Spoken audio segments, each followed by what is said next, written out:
It's time to talk technical analysis on Money Life, and I'm thrilled that I get to do that today with Toni Turner, the president of TrendStar Trading Group. She's been on the show many times, but she has not been on the show for just over a year.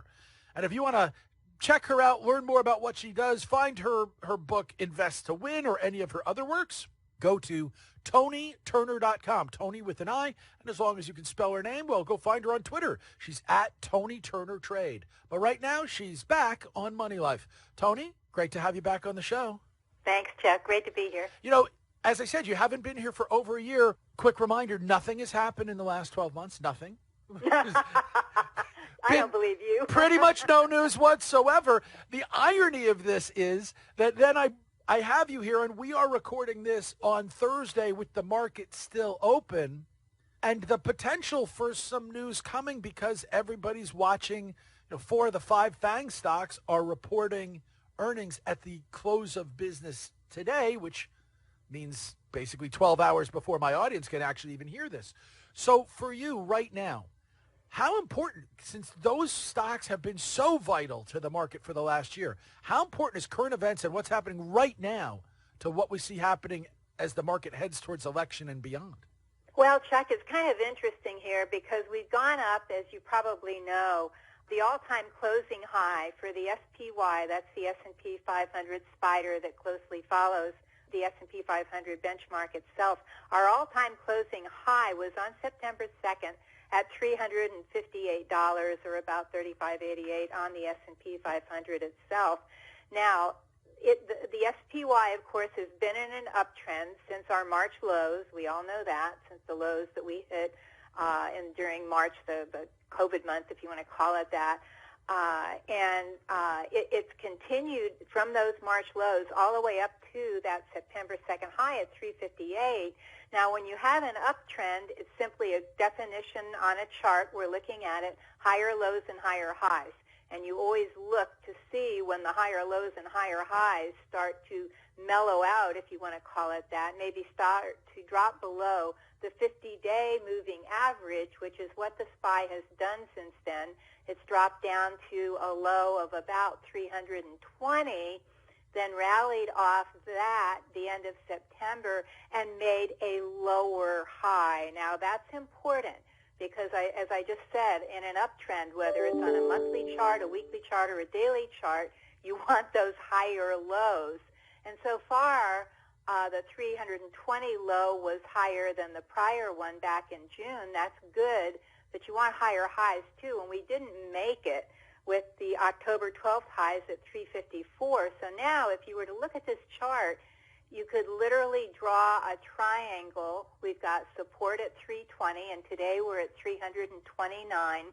The SPY, the S&P 500, trading below the all-important 50-day moving average. So what it's doing here, Chuck, is the SPY is standing on a curb saying, do buyers come in here and start higher, or are the sellers going to say, are you kidding me? Look at all the problems we have and knock it lower. And a lot of that pertains to what you just said because the 4 big dudes, Alphabet, Google, Facebook, Apple, Amazon, they are reporting earnings tonight, Alphabet, Facebook, Apple, and Amazon. And these are the guys that have led the market up to these big highs and the September 2nd highs. Now our question is, what are they going to say about the third quarter? And even more important, what's their guidance going to be? The outsized influence that those stocks have had, does it change anything in terms of how you analyze stocks and markets right now? I mean, obviously, for an investor, as opposed to somebody who's trading, if you've been looking at the SPY versus the RSP, which is the equal-weighted S&P 500, the dramatic difference in returns is, unavoidable. But as somebody who's trading, does it really make a difference if the index is moving? Does it matter why it's moving and how many or how few stocks are pushing it? To me, when a few stocks are pushing it, it quite honestly makes me a little nervous. Because if the generals are going into battle, you want to make darn sure the soldiers are following them, are with them. Or you only have a few generals, that's not such a hot idea. You need all the soldiers too. What I've been looking at that's kind of interesting, I've been looking at weekly and monthly charts of the S&P 500 and the NASDAQ 100. And the NASDAQ 100, you can all get on your screens by looking at the QQQ. That's the ETF that follows it. They have for once, they have very different price patterns. But I've noticed with each one that basically, if you look at a monthly chart of the S&P 500, the S&P 500, and that means that each month is one candle or one bar. We have been trading in an uptrend since March of 2009, with a couple of exceptions that didn't take out the uptrend, but they were soft, like 2015 and 2016, the beginning of that.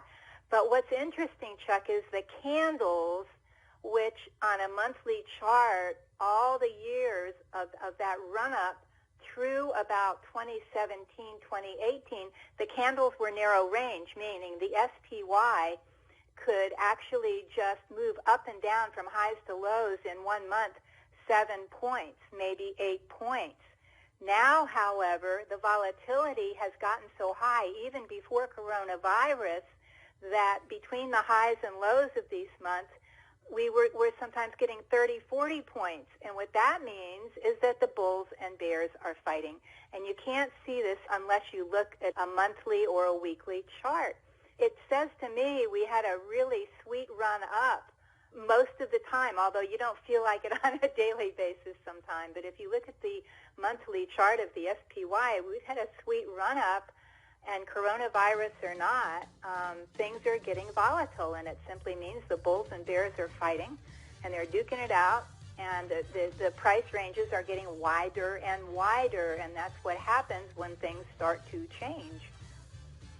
Well, we're going to be watching the changes. There's a lot of changes to go, both from a market standpoint, from a political standpoint, from a societal standpoint, from a pandemic standpoint. And all of that requires watching. And the good news is I know you'll come back and chat with us about it in the not-too-distant future. Toni, thanks so much for coming back. We'll talk to you again soon, I hope. Thanks, Chuck. Have a good week. You too. That's Toni Turner. She is the president of the TrendStar Trading Group. You can learn more about her at ToniTurner.com, and she's on Twitter at ToniTurnerTrade. Okay, we are heading for home on the Friday, October 30th edition of Money Life. The market call is next. We got a new guest for you, and we're talking stocks when we come back right after this message.